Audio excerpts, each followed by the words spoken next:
Hello, everyone. Welcome to our discussion on strategic IT spending, how to achieve cost savings and service level excellence. I'm Alex Gorel, your host for today's session, and I'm thrilled to have each of you joining us. Throughout this exclusive webinar, you'll gain practical insights and actionable strategies to help re-examine your IT costs and maintain a long-term cost optimization perspective, as well as align your IT spending with business goals to maximize your return on technology investments. Before we get started, a few quick housekeeping notes. If you have any questions during the discussion, please feel free to drop them in the Q&A and we'll address them at the end of the session.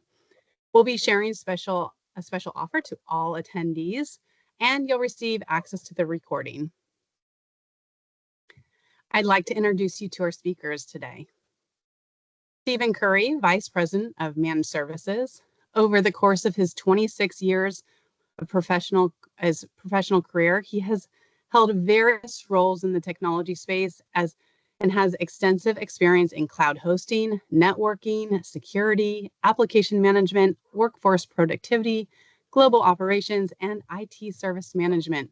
He is extremely growth-oriented, understands how to use technology to achieve business results, and constantly works towards optimizing costs. Darren White, our Practice Director of Cloud Advancement. In his 27 years of experience, Darren has worked within health and public sector, resources, financial services, CMT, products, oil and gas, focusing on digital and cloud transformation.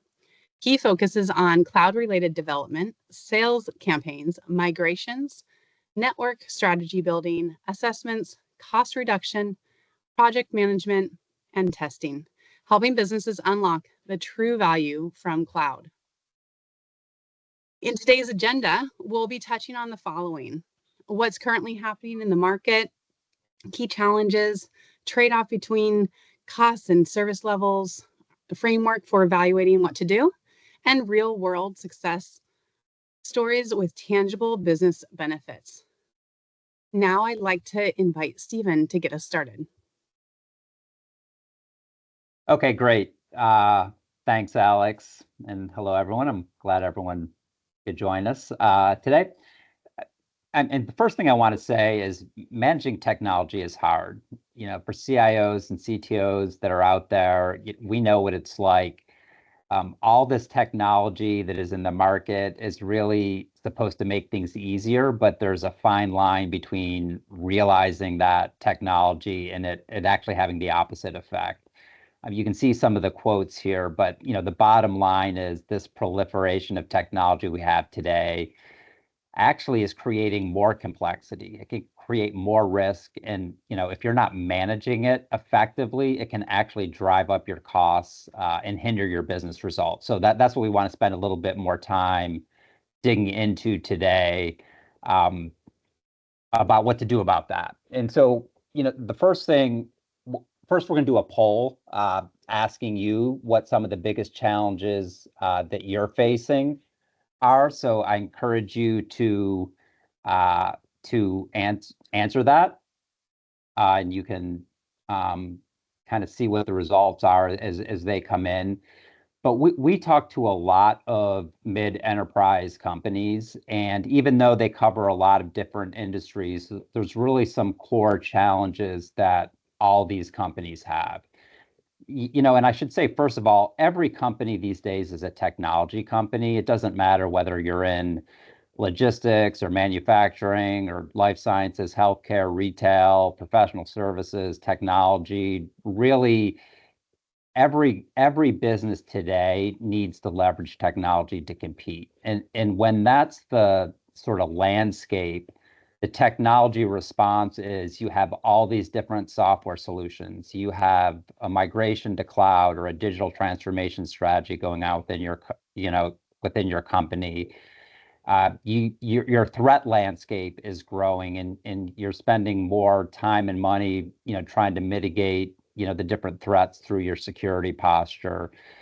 And in parallel to all this, it's harder and harder to attract and retain quality talent. A lot of times you may find you have to end up paying a premium for your resources to get your resources or keep your resources. And all this complexity really makes it harder and harder to achieve your business results. And so what we see a lot is this compounding sort of non-linear increase of costs that are yielding diminishing returns on your business results. And sort of in previous times, you might have a little bit of time to figure out what to do about it. But in today's economic climate, there's just more and more imperative on cost savings. So, how do you get those cost savings while simultaneously getting the business results that you need? One of the first things we like to do is let's just talk a little bit about what good looks like from a cost perspective. So, obviously these are all just sort of big picture averages, and there's a lot of unique circumstances about your business that could influence this. But if you just look at the overall size of your IT budget with respect to your revenue, a good ballpark number is 4%. That will flex a little bit, as you can see, depending on what industry you're in. But we see a lot of different companies, a lot of mid-enterprise companies, and 4% is a pretty good number just to get an average. And then within that sort of pie of IT spend, we like to break things out in between how much of that spend is tailored towards investment or innovation versus how much is spent on just maintaining your operation. So you can kind of think of a CapEx, OpEx split. And typically we see about 20 to 25% of an IT for a well-run, organization, we see about 20 to 25% going to innovation and about 75 to 80% going towards just your ongoing support operations. So, to me, a best-in-class organization would be, you're in that 4% total budget, and maybe you're doing 30 to 40% on innovation. And conversely, what we see all too often is companies spending, 85 to 90 to 95% of their budget just keeping their operations going. And things that can really influence that are the cost levers that can kind of jack up your prices are things like your IT intensity. How important is technology to your organization? How much change has your organization gone through? Whether you've had a lot of grown by acquisition, you've had extreme growth in your business or some contraction in your business. How complex is your IT footprint? Have you done some major transformational initiatives? Are you still maintaining tech debt?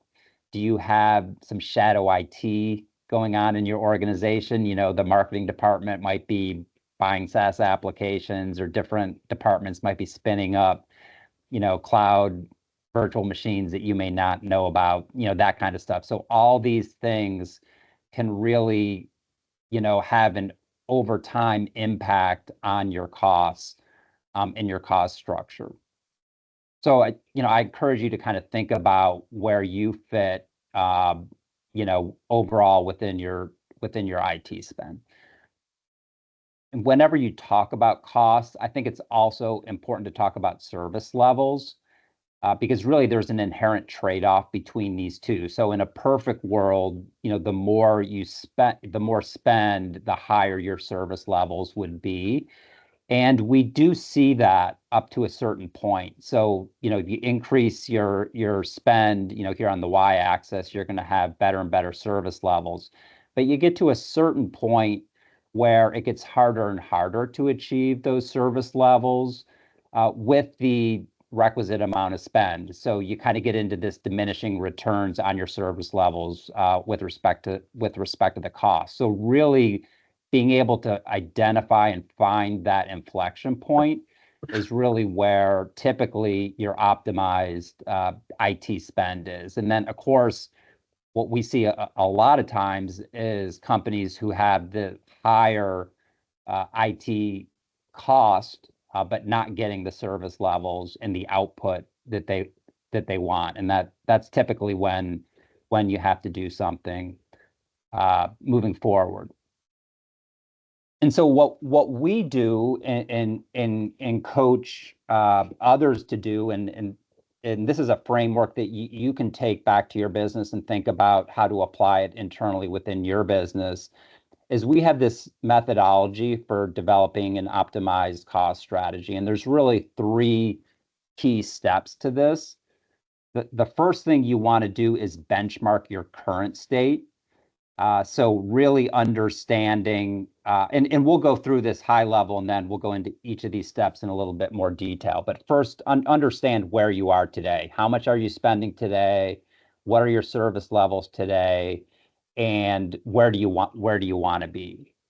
So once you've got a benchmark, the next thing is to really drill into the opportunities and try to give some relevant value to those opportunities to prioritize them. And we'll talk a little bit about how you do that. And then lastly, really create a roadmap and plan to implement, and then actually implement to get those savings. So we'll talk a little bit more about what each of those steps look like. So the first step is really baselining the environment. And this sounds like a big lift, but we actually do this a lot, and we can do it with a relatively light effort working with you. First, we like to understand your company history, how you got to where you are now. That can really be informative in understanding, why your current technology landscape is what it is. We'll spend some time looking at your org chart, getting an idea of how you're organized. We'll obviously want to do some sort of asset inventory, both on your infrastructure and applications. And then we'll want to look at your service levels. And a lot of times, companies don't even know what their service levels are, or they're not measuring them consistently. And that's okay too. We'll oftentimes interview business stakeholders just to even get some subjective ideas within the company of how IT is performing. But ultimately, what we want to get to out of this is some sort of, total IT spend. How is that sized with respect to your overall revenue and your overall company size? How is it breaking out between that innovation bucket and, maintaining your current, run operations? And then how does it look between labor, your software vendor costs, facilities, that kind of stuff? And then we'll compare that with your service levels to get a good baseline of where you are today. The next step is really to look at the different opportunities and prioritize them. And so this is kind of where we really get into the meat of where some of the opportunities are. And we'll look at it in three big buckets. One, labor, or your people. Two is your vendor costs, your software costs, your hardware costs.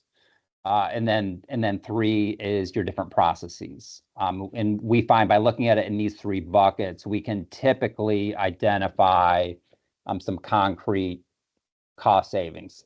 For example, on the labor side, we'll want to look at where that labor is performed today. It used to be that really only large scale enterprises were doing work offshore, near shore. Realistically, today, every company has to have some sort of offshore, near shore component to their labor. And what we see is not only does that save you some money, but it actually can also improve your service levels. It's easier to staff 24/7. If you're doing some stuff offshore, you can actually get higher skilled labor offshore as well. So, you kind of get a 2-for-1 with the cost savings and the increased skill set. Another thing that can be a little overlooked on the labor side is utilization. What happens a lot of times, and I don't know if any of you are experiencing this, but you kind of tend to overpay because you need fractional use for a specific skill set. So you might need a specific application developer, but you don't really need that person full time.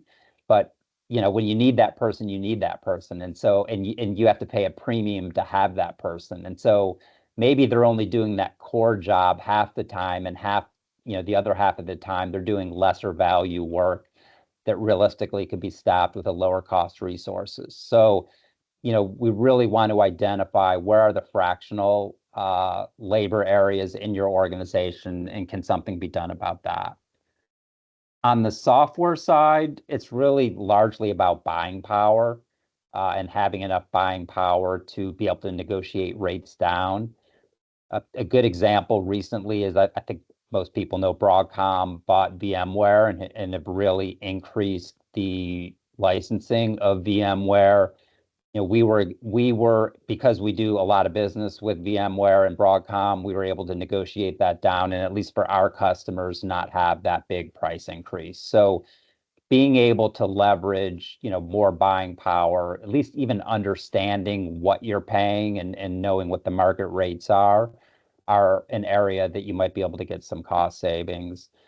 And then lastly is on the process side. We really want to get an idea of, for example, your ticket volumes. How noisy is your environment?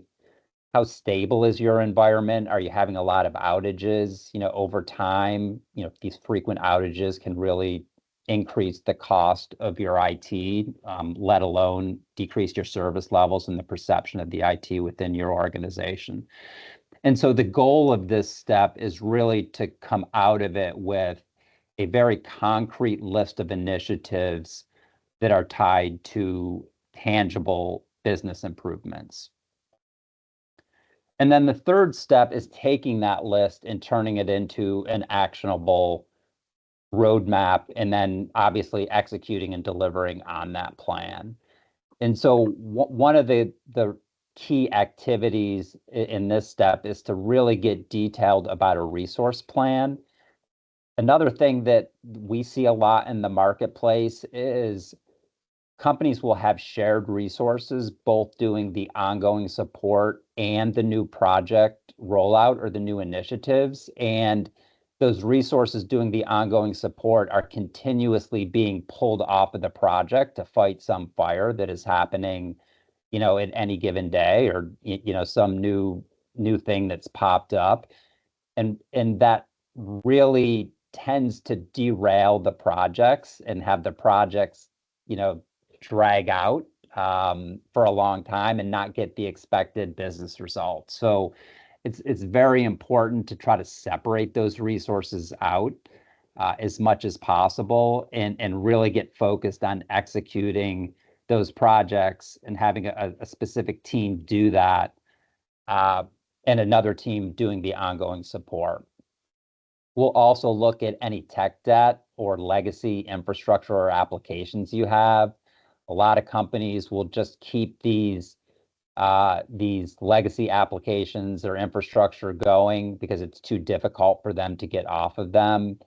That has a very dramatic effect on increasing your costs over time. It's like a slow burn. You might not notice it right away, but over time it builds and builds and builds. We'll also look at your cloud activities. A lot of people, this is where you kind of get into that shadow IT, where other departments might be spinning up VMs and you might not know about it. They may not be sized correctly. We see a lot of people having these ballooning cloud costs if they're not actively being managed. So it's definitely something to look at. And lastly, I'd say this is where we look at AI a lot. How can AI or any sort of process automation really decrease your costs? And it can be little things, just from password resets, for example, automating that, but also doing more sophisticated automation in terms of employee onboarding, automating a multi-step workflow, provisioning, that kind of thing, to reduce your costs. So these are all areas that we find that can have big benefits into your not just your cost savings, but also increase your service levels. And so if I had to just kind of summarize all that, I'll just give you four opportunities that are pretty typical and relatively easy to achieve. One we talked about is access to high quality offshore talent. If you're not doing some sort of labor arbitrage, there's definitely a way to both increase your cost savings and service levels by doing that. Really looking at your vendor cost. Obviously we talked about lowering the unit cost, but another thing that can help is looking at terms. If you're partnering with someone that has some buying power, you might have to pay annually, but that partner might be able to bill you, monthly for that. So just being able to be a little bit more flexible with the terms of your vendors sometimes is an area that can help you save money. Increased governance on the cloud management. That's typically a big opportunity. Even just using, reserved instances, making sure you have the right size capacity, turning off instances when you're not using them. There's all kinds of ways that you can lower your cloud consumption. And then just getting really good with your processes. Typically we see people leaving a lot of money on the table because they're not handling just core things like incident management, problem management, overall service management as effectively as they could be. So being able to lower your overall ticket volume, uh, being able to respond to requests faster, over time, this is a way to both reduce cost and increase your service levels. So I kind of wanted to close this part out before turning it over to Darren with just a quick slide on the cost of inaction. Uh, you know, a lot of times sort of inertia or momentum or status quo, that can be the easiest choice. It's kind of what you're doing now, and everyone's busy and you're kind of fighting these fires every day. But it's really, I'd highly encourage you to kind of take a step back, understand what is your overall cost today, going back to that benchmark. What are your service levels today? Where do you need to be? Is your business on a trajectory to get there? Or are you moving in the opposite direction? And if you are moving in the opposite direction or think there are some things you can do, I'd look at that framework and apply that to see where you can start getting some positive momentum and progress. So with that, I'm going to turn it over to Darren, who's going to talk a little bit more about some case studies we've done and how this works in some real examples. Thanks, Stephen. Greatly appreciate it. Hi, everyone. My name is Darren White. I just want to kind of highlight some of the typical scenarios that we come across. Some of my previous experience was a lot of with the Fortune 100, but we typically come across the mid-size enterprise, and a lot of these, they encounter the same business pain points, but they're really trying to optimize their IT budgets and drive the strategic growth while maximizing their cost savings. That is a common complaint that we get with about every one of our customers today. The, the typical client size we see is their IT spends roughly around 100,000 a month. They consume around 85% of that overall budget, and they're limited around 15% of that for their strategic initiatives, which becomes a struggle for them to really be proactive. They're more in that reactionary state. They have challenges, like Stephen mentioned, with their retaining talent, the skill sets. They're around a mile wide and an inch deep versus really having deep technical skills to really solve a lot of those strategic initiatives. So when we normally kind of partner with a client, we'll go through that assessment in the consultation to really take a look at their overall business and help them justify, if there's a good business play to outsource their infrastructure and application capabilities. Most MSPs immediately, brings that technical skill set to the table to take over all their internal systems and their strategic projects.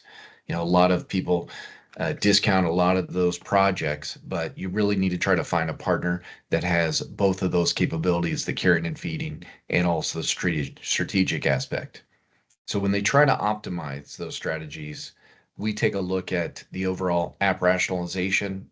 A lot of our customers, they have M&A over the years, and there's redundant applications that need to be sunset. But you got to take a look at the functional requirements, what part of the business actually utilizing those, and if you can set them.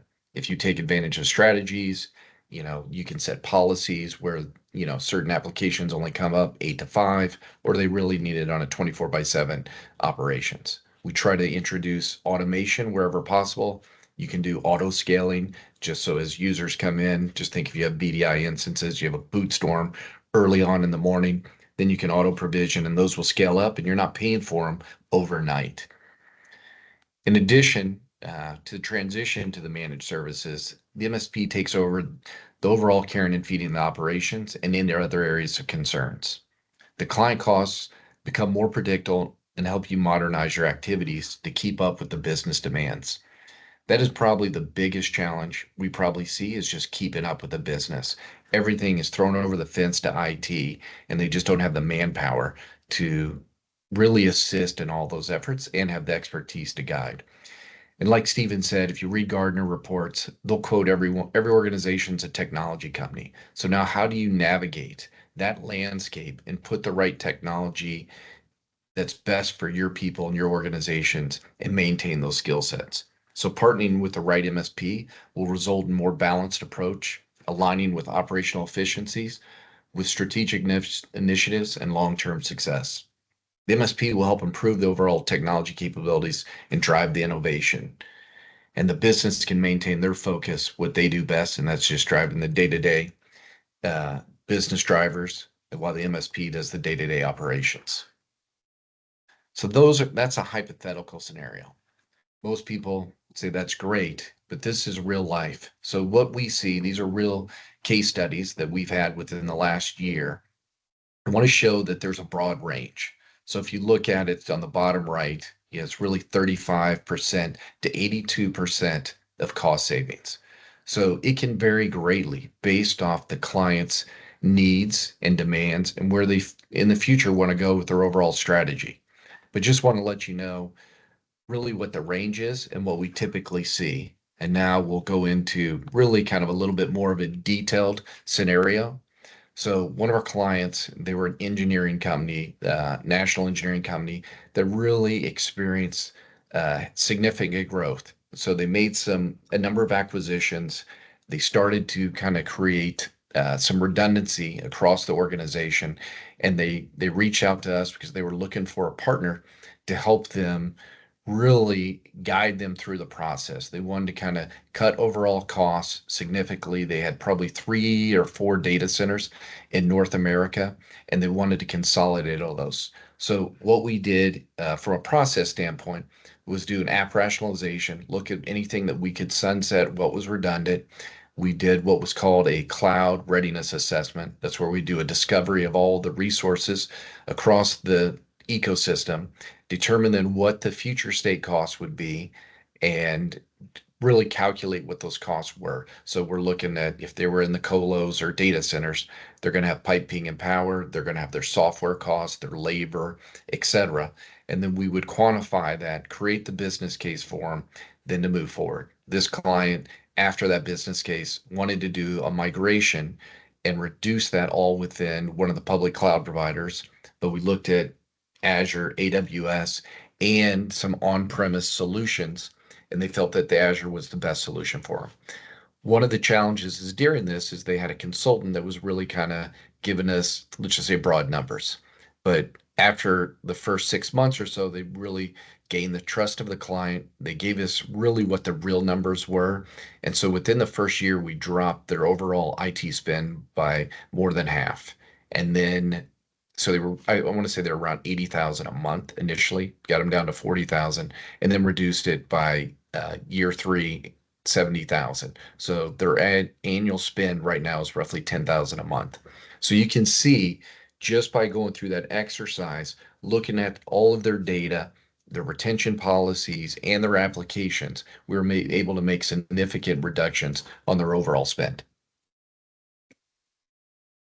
Another scenario we had, this was a regional bank in the Midwest.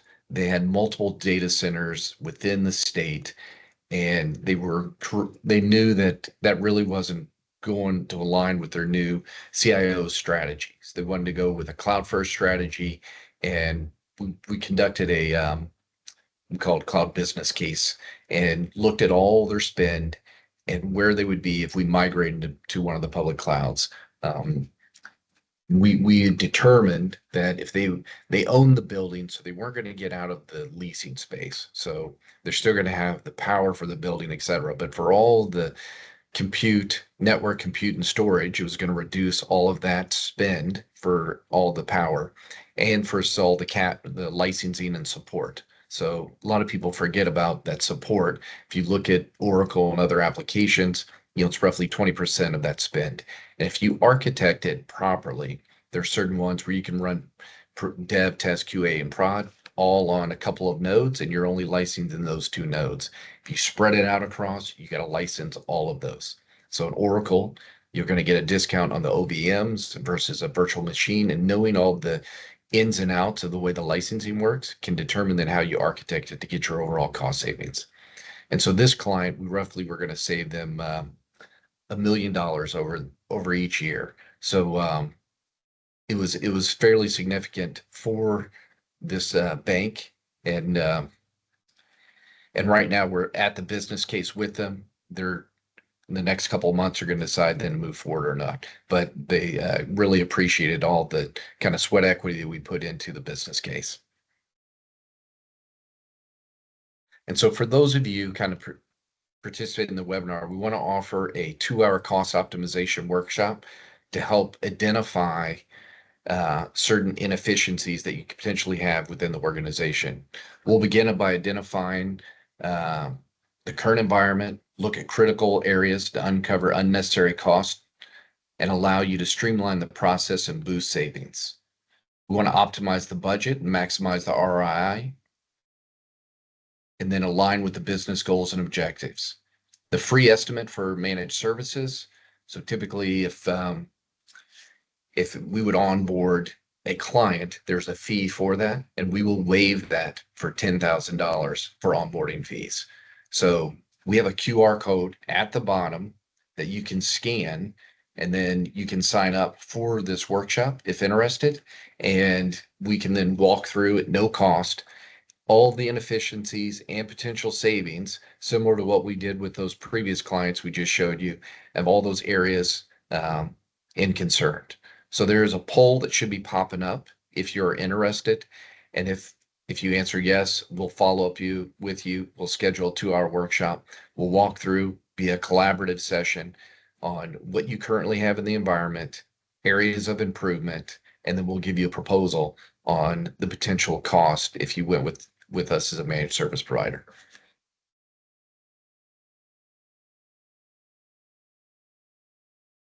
With that, I'm going to hand over to Alex. Thanks, Darren. So now you might be wondering, or you might be even aware of, what Synoptic is and who are we? Well, Synoptic delivers accelerated business results through systems integration and managed services, partnering with organizations worldwide. We help them navigate the ever-changing business and technology landscape. We build foundations for their business and achieve their business goals. We deliver full life cycle technology consulting, implementation, and managed services for both application layer and infrastructure layer solutions.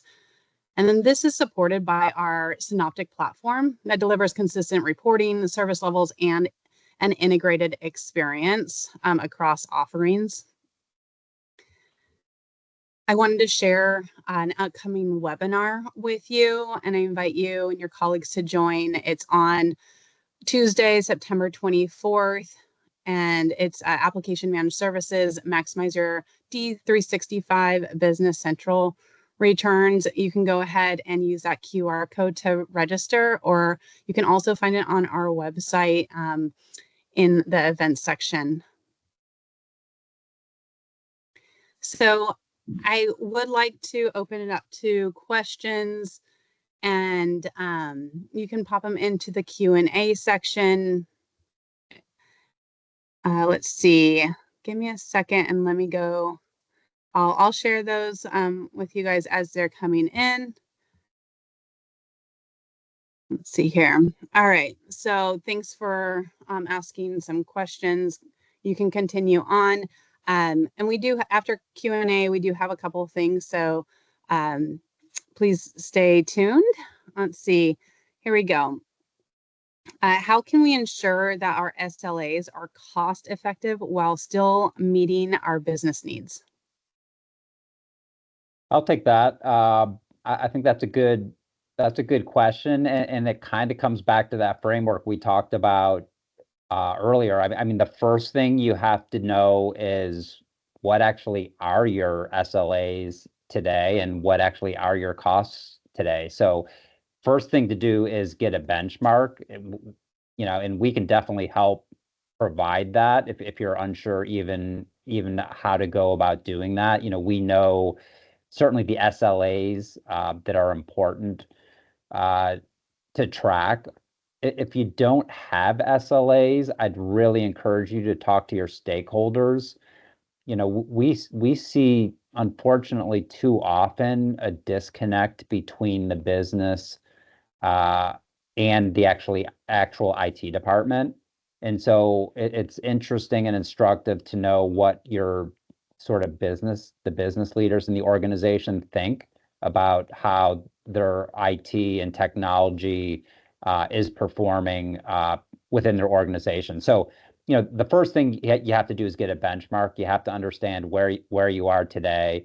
You have to understand how your business stakeholders are viewing, because that's going to tell you, whether your SLAs are effective enough. And then, once you kind of have an opinion about that, then you can have, a meaningful conversation about the trade-offs between, how much to spend to improve, are you in that optimized IT sweet spot, or do you have, some progress to make? Thanks. I see another one here. What are the cost implications of scaling managed services as our business grows? Yeah, that's interesting. We didn't talk too much about that, and I'll speak for Synoptic, but I'd encourage you to look at do your own research about managed service providers. Typically, what we do is, first of all, we do have unit costs like per server, per user, and things like that. So your business, it's great because you can scale up, but to some extent, you can also scale down your business. A lot of companies will choose a managed service provider because it helps to variabilize their cost, and that can work both up and down for you. The other interesting thing, though, about managed service providers that we'll structure deals a lot of times in a way that are more outcome based and more SLA based. So we'll just be accountable for the outcome at a fixed monthly price, and give you some runway, both up and down. So we'll say, hey, if you grow 10%, your price isn't going to change, but after 10%, we'll look at that again. So there's a couple different ways we can structure it, but in general, a managed service provider gives you a little bit more flexibility in terms of variabilizing those cost structures, which is obviously attractive for a lot of different reasons. Thanks, Stephen. We have another question. What if the managed operational services part is working well, but it is the project management and lack of a project management tool like Asana that needs help? Can you keep your managed services piece and only use other valuable resources? Short answer is yes. We certainly provide that flexibility. I'd make a couple comments about that. One, an interesting thing that is happening with all these SaaS platforms and a lot of technology in the market. An interesting thing that's happening is a lot of companies will have software deployed, but they're only using a fraction of the capabilities that software offers. And we'll see multiple tools deployed with a lot of overlapping features, and it's just not an optimized spend. So that's just kind of an observation somewhat related to your question. Within, again, I'll just speak for Synoptic. Within Synoptic, we have what we call the Synoptic platform. We give you access to enterprise grade tools that you can leverage by just using our platform. So, you can use the Synoptic PSA and use it for your own organization. So yeah, being able to give you project resources to help you to help you complete projects is definitely, a way that we can help you. But I'd encourage you to look at, other firms to be able to help you in that capacity as well. I think, being able to augment your existing staff with project resources, and if you can find a managed service provider that can actually give you access to a tool to leverage as well, it would be a great solution. Perfect. Thanks, Stephen. Let's see here. All right, we have one more question, and then if you guys have any other questions, just pop them in, and then we'll move on once the questions are completed. See, are there any hidden costs associated with managed services? There's really not. That's kind of where I say it's more outcome based. I mean, the beauty of a managed service for companies is the managed service. You're kind of shifting the risk from you yourself to the managed service provider, and really outsourcing that risk can be tremendously helpful. I mean, the costs, are pretty well defined within the agreement. Now, obviously, there's language that helps understand what happens when you both scale and up, both, from a user or an infrastructure or a footprint perspective. If you're going to do an acquisition and, add a lot more technology to your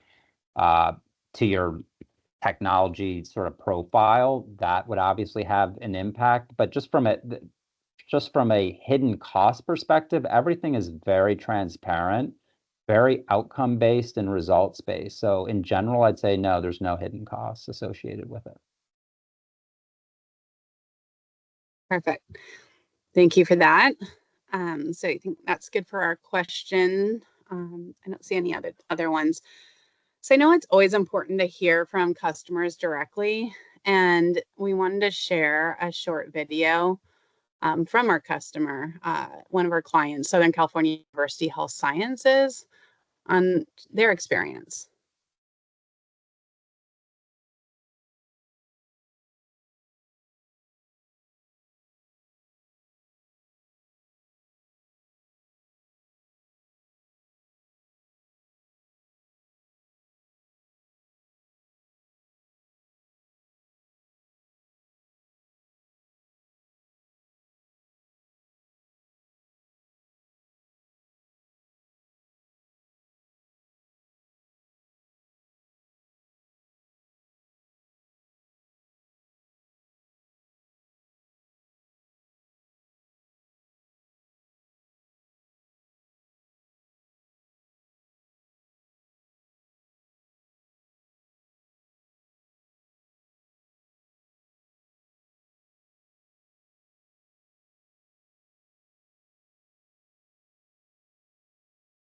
And with that, I just wanted to say thank you for joining us today for a session on strategic IT spending, how to achieve cost savings and service level excellence.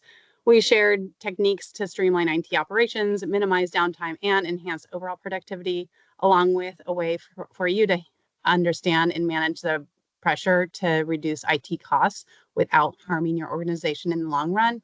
Now, you may be asking, where's my organization on the spectrum that we talked about, or how do I compare to or how does my company compare to the rest of the industry? So we're here to help navigate these questions and help you achieve significant savings without compromising performance or capabilities, and go through the exercise and this workshop or a discussion, to see if if this workshop is the right thing for you. So go ahead and register. You can use that QR code there. You'll also receive email from us. You can always respond to it if you want to have a further discussion and, really find out how you can, your company can benefit from this. So, I encourage you to do that, and we'd love to talk with you one-on-one. Lastly, be sure to keep an eye out in your inbox for a follow-up email with resources related to today's discussion. Like I said, you can always reply there as well. And we appreciate you joining. Until next time, take care and have a wonderful day. Appreciate your time, everyone. Thanks.